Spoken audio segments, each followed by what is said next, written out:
Jeff. Hey, Meesha. Welcome back to another episode of the North Atlanta Real Estate Podcast with your charismatic host, Meesha Rawal. And Jeff Aughey. And for our listeners, we are active real estate agents and we work in the Johns Creek, Alpharetta, Suwannee, Cumming, Duluth, Milton, and the Roswell area. And Jeff's been an agent for 37 years, I think. Yeah. I can't even remember. And I'm following 4 behind with about 10 years of experience in our market. And we love hosting this podcast for our listeners. And our listeners have gone up in... Yeah, I mean, I think they're learning something. We love questions too. So if you do have a question, please reach out because we'd love to answer those questions directly. Yeah, and today we're breaking down how October really performed in our market. We're giving you an early peek at November and looking at the big story everyone's talking about, the upcoming December Fed meeting. And we're gonna sprinkle in some of our personal stories from the field, plus preview our big year-end recap, which Jeff will head because he's the numbers guy, and what we can expect for the 2026 housing market. So, Jeff, do you want to start with October? The demand was steady, but buyers were picky. Yeah, so let's look at it. And I guess, the first caveat that we tell our folks is we don't have time to dig into every zip code in every city, and they fluctuate a little bit. But we picked 4 that we're going to look at, some of the zip codes that we do tend to gravitate to, just because they're kind of representative of the different areas and not everything's doing the same. So for instance, right now, the 30005 zip code in Alpharetta, North Fulton, and the 30041 zip code in Cumming in Forsyth County, they've had pretty strong year-to-date numbers, about a 10% gain in Cumming and a 9% gain in, at least the zip code, 3005 in North Fulton. And that's year over year. The monthly numbers were actually a bit lower, and that's what we saw across sort of all the zip codes, is that October's a little weaker. But in a year-to-date perspective, it's actually up in these 2 zip codes and we'll take a look again. And just right next door, we have 30022 zip code, where we find Chattahoochee High School and down in that area off Jones Bridge Road. We have had sales have been a little more flat, actually down 0.7% in total year-to-date. In 30040, which is the west side of 400 in Forsyth County in Cumming, they were down 0.8%. Also, very similar tracking. So we have some areas have gone up 10%, some have been down a little bit. So I don't know. I thought that was interesting. And if people are curious about their particular, like if somebody in Roswell says, "Hey, what's going on?" Like say 30076, what's going on in my place? We can't cover it all here because we'll put people to sleep and we'll have people crashing, all going down 400, right? They don't want listening to this podcast, but people can reach out to us, and we're happy to go through the numbers and talk to them maybe about their specific market, help them understand the kind of in-depth supply-demand information that you need if you want to decide, when should I put my home on the market, should I put my home on the market, etc., right? So now, if we had to do a deep dive into these 4 zip codes, how are the townhouses or attached houses doing in relation to the single family? I think that's the one area that we really have to look at, and generally speaking, again, it's kind of a mixed bag. There's not everything is the same. For instance, the number of closed sales of attached homes in 30022 is actually up 25% in number. Now, that compares to down 1% and that was the single family homes. Probably should have pointed that out ahead because you're correct. The first set of data was single family homes. Attached was actually up, but then in 30040, where the single family were down just about 1%, they were down almost 11.5% in number of sales year to date in Forsyth County on the west side there. And so, there has been this general weakness that we have seen in townhomes in general, have had a little bit tougher time than the single family homes. And we've talked about that trend, I think, over the few months that we've been doing this. And there is such micro markets that we can't make these broad distinctions and say, oh, well, the market is basically flat. Or you hear this stuff in the media, and now you do have to kind of laugh sometimes. They have to, for consumption's sake, make it kind of uniform and say, well, the market's doing good, it's doing bad. I mean, if we were going to generalize, we would say this year is pretty much the same as last year. It's maybe some zip codes maybe doing a little bit better, some doing a little worse.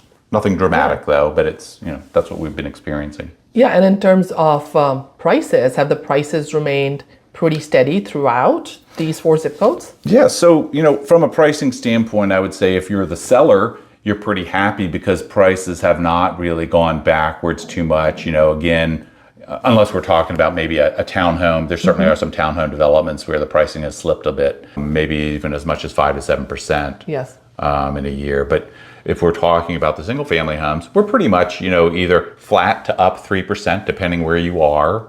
And so the problem, it's great for the seller, not so great for the buyer, because the problem is the unaffordability is still kind of a tough one. We did look at mortgage rates have come down a little bit, and we'll talk about that a little bit more as we go into this. And so that's helped a little bit, but still a little tough for buyers, the environment. While we are on the October data, Jeff, let's look at November. How do you think November tracked for us? Yeah, so what I did, the numbers haven't been compiled by the data systems that do all this crunching for us. However, I did sort of go in there by hand and just wanted to get a quick read of what we're going to expect here. And so now we're only going to talk about single-family detached homes, and this is going to be comparing November 2024 against November 2025. And so, for instance, in Forsyth County, in 30040, down 12%, and these are the number of sales. And then in the one that has been going very strong over year to date was actually down 34%. So 30041, which has been strong all year, was down 34% just in November. And so then when we look at 30022, down 8%, and 30005, actually up 3%. And so it kind of, again, it bounces around, but I think in generalities we can say we had that interest rate reductions, right? The Fed lowered, that was some of what happened, right? The interest rates have come down a little bit, and the Fed is having another policy meeting on the 9th and 10th of December, and that trend hopefully will continue, but we haven't seen the sales take off because of this, right? If anything, they're even weakening into the end of the year. Maybe concerns over job losses have been in the news. There's still some concerns now that the economy isn't as strong as the chatter, I guess we're getting now, right? Yes, or maybe it's just seasonal and it's going to take off in January. But that is something that we will do an end of the year recap and kind of maybe do some projections based on how this year has been going for us. Yeah, we'll look at it. But remember these numbers we're comparing at the same time period last year. So they had the same seasonal factors last year, right, at this time. And so, it has slowed down from last year a bit. And I think, we've seen over the years when you get a shifting market, which we have right now, very similar to we had a shifting market in beginning, not saying that this is coming for us, but when we had 2007 and 8, prior to that big downturn in 9, 10, 11 and that kind of great recession, we could feel the market shift and you could feel buyers sort of hesitate and pause. And they're doing that a little bit now because I think some people go, hey, wait, I'm going to wait a little bit. Interest rates will keep coming down. If I don't have to buy a house today, it might be better in the spring. And I think some people have that mindset. The other big story in our podcast today is the upcoming December Fed meeting, Jeff. Yeah, so that's going to happen. It sort of starts on the 9th, and then they're going to announce Wednesday. I think they usually do that about 2 o'clock. They'll announce their decision. So right now, the market is pricing in another quarter point drop. That has about an 85% likelihood of happening is what the markets are expecting. So, generally speaking, the Fed has been very consistent with expectations. Maybe they'll surprise for once, but typically that's what we could expect. However, the markets are already pricing this in. So from an interest rate perspective, on a short-term basis, if they don't announce a surprise like a half-point cut or no cut at all, probably the mortgage rates aren't going to change that much. Yeah. Currently, we took a look right after Thanksgiving.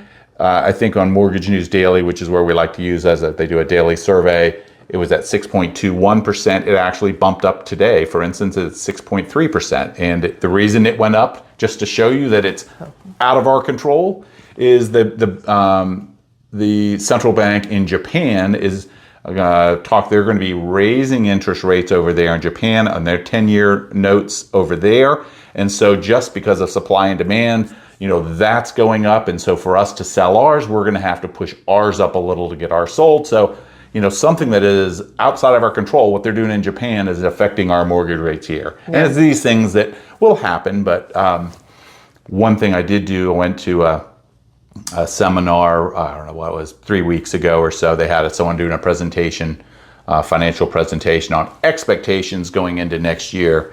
And certainly the expectations are the administration wants interest rates to be lower. They're obviously pushing for that, so we can expect that probably will happen. And so they're talking about, I think the consensus of folks in the mortgage rate forecasting business are thinking, maybe we get to 5.5% by the end of next year, and we'll probably trend and be somewhere in 5.75% to 6% in the spring. So I think that's what we can expect.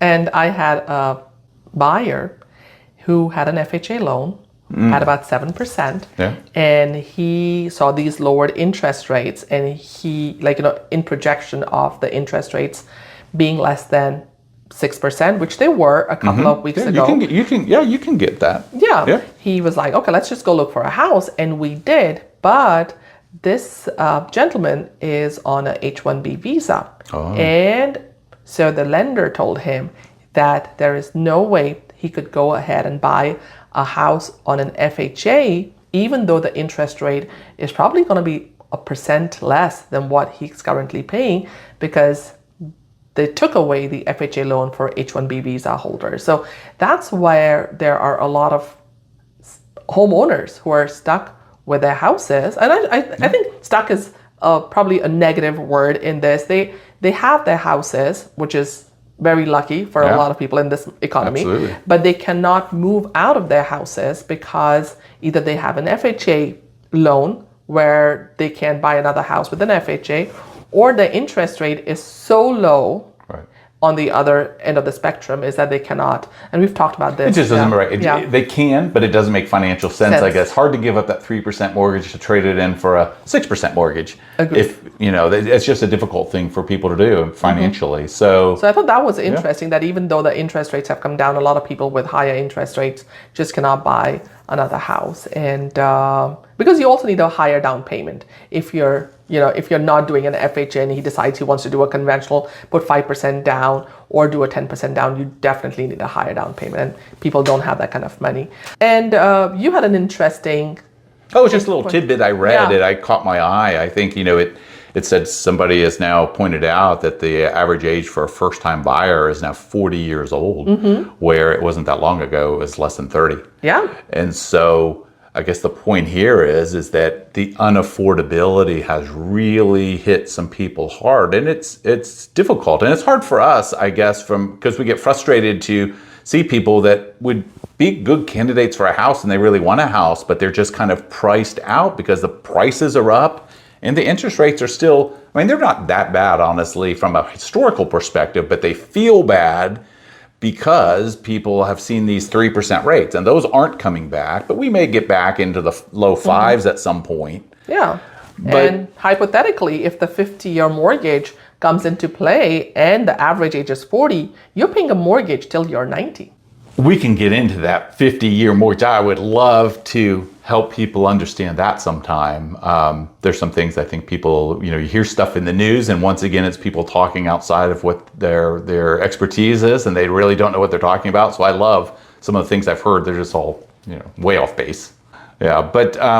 And what's coming up for us in December, the recap, plus the 2026 outlook, is going to be on our next episode.